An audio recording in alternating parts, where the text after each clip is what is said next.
Hello, everyone. It's me, Lancer737, and today we're going to be looking at the absolute newest trailer for Final Fantasy VII Rebirth and the remake part of the series for Final Fantasy VII. You might be looking at the screen, you're like, wait, that's not Rebirth, that's the First Soldier. Yeah, get over it. Well, I need to get over it too. The game's gone. It was such a fun game. It played like Fortnite, but in the Final Fantasy VII universe. Absolutely loved it.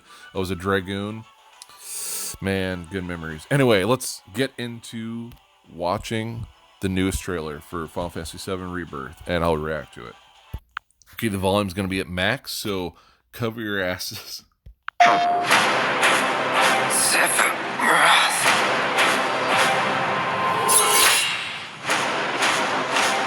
guess they added a guy with a gun in that sequence, and it didn't end well for him.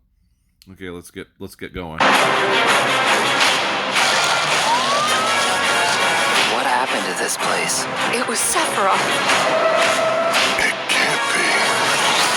He wants to finish what he started and rule over the planet. This looks really sick so far.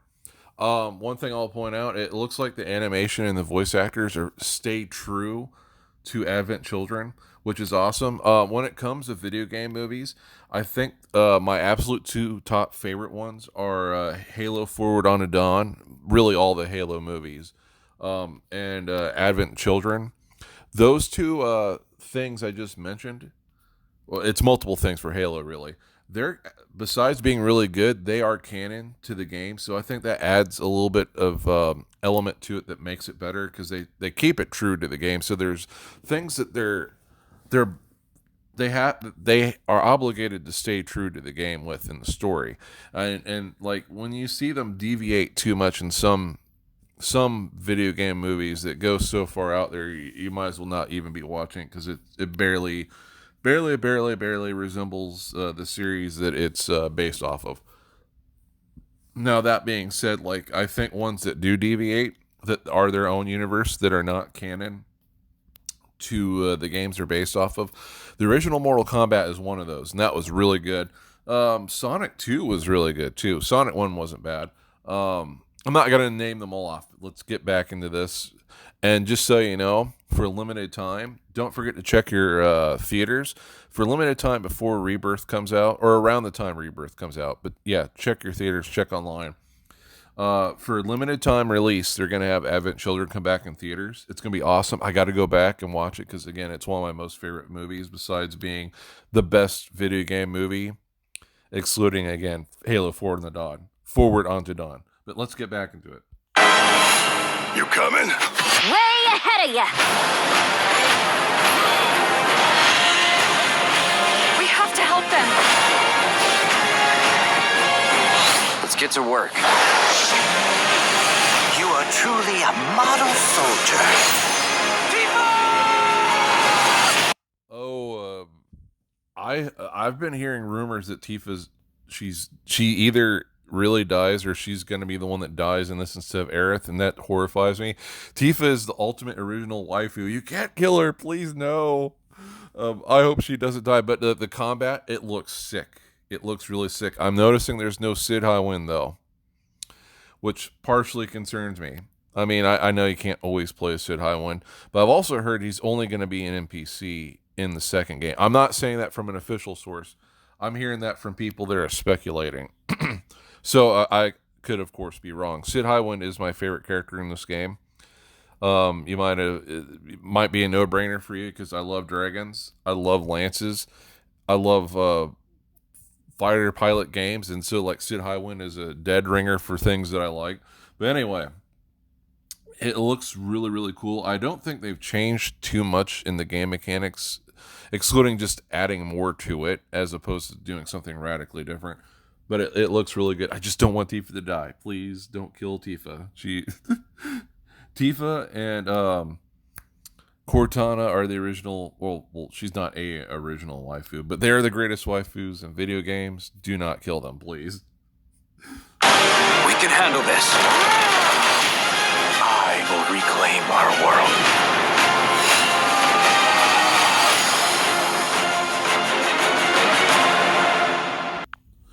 So, did I like what I saw? Yes.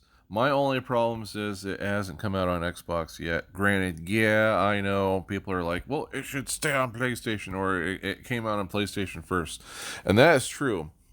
But at the same time, we have gotten the a special edition of the original Final Fantasy VII on Xbox, and I think it did relatively well. We just and it is fun. I can live with just the original because the original is a classic. There's some things you just can't change. I mean, excluding with some touching up with stuff with the mods, not game mechanic stuff though, just visual stuff.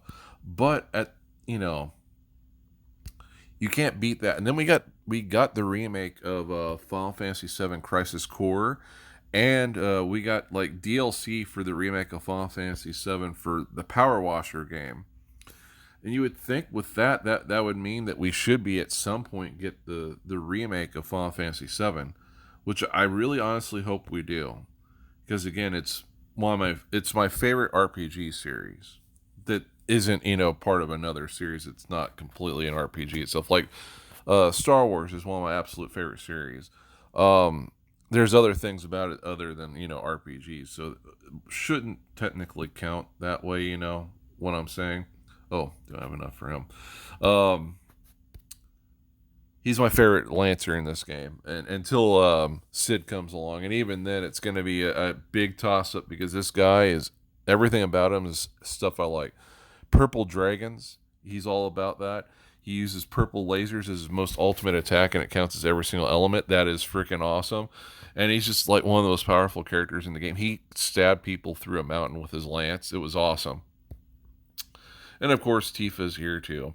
But yeah, it's. I'm pretty sure it'll come out on PC. On the chance that it never comes out on Xbox, which I don't think. I don't know. I honestly just don't know. It should. There's been so many things coming out about it eventually coming out on Xbox that you would think there's some truth to it, but they're holding off on it for so much. It's just kind of sucks. Now the graphics and everything look fantastic. I already said that. The music sounded great, and what really gets me into it is that the premise that it is an alternate universe, which links to Destinian, believe it or not. But the alternate changes to the timeline. That's a good way to get new people, and OGs into the game, because playing the same thing but with the same story but with different graphics, it's cool. But that's not it's awesome having a completely new experience too as well. Okay, so who are we gonna go after while I'm talking? Again, I didn't see any Sid Highwind stuff, which is a little bit upsetting. But if that's how it is, that is how it is. I can't wait to see how he's gonna play. But that's okay. Tifa's in it. Tifa's my second favorite one in Final Fantasy VII.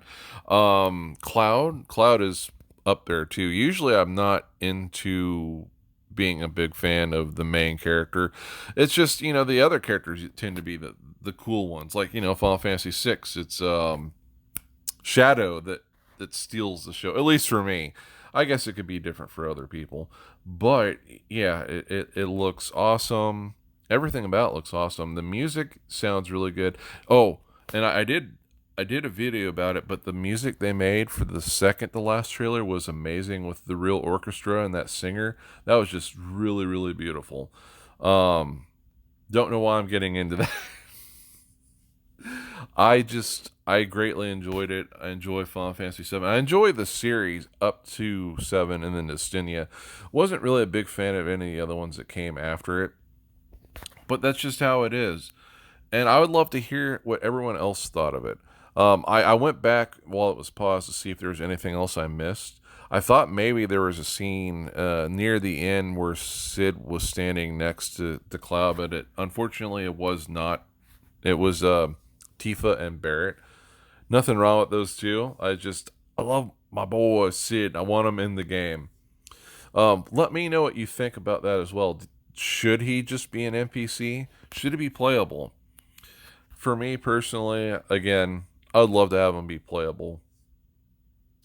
But, I don't know what the logic would be to make him just be an NPC either. I mean, technically, yeah, you can argue, oh yeah, here's my boy in this game, his ultimate attack. The purple laser, it counts as every single element in the game to make sure the enemy is dead. But anyway, getting back to what we're talking about, I don't know what the logic would be except for that he technically is an NPC just for a little bit. But you can say that for a lot of characters too, depending at what point you get them in the match or the game. But I don't know. I'm just excited for it. I want to see if he still summons dragons. They changed his abilities up a little bit in Dystinia. What his 5th level limit break? Yeah, they have 5th level limit breaks in Dystinia, Opera, Omnia. What his 5th level limit break would have been, is always going to be a mystery since they're closing that game down, which I think is dumb because that's one of the best mobile games for Final Fantasy I've ever played. One of the best mobile games, period. We only got his 4th level limit break, which was the high one, which makes sense. Let's see. I'm thinking about it. They added more stuff for the other characters, and Tifa's was epic. I'll upload some more stuff for Dystinia Opera Omnia in the future. You'll see for yourself. It is pretty freaking awesome. But I just got off course. I'm just wondering if he will still summon a dragon. I don't know. But anyway, I hope you liked this review. I hope you liked me playing player versus player mode with Tifa and my boy, the Purple Dragon King Knight, Lancer, Dragoon, whatever you want to call him. Peace be with you all and have a great day.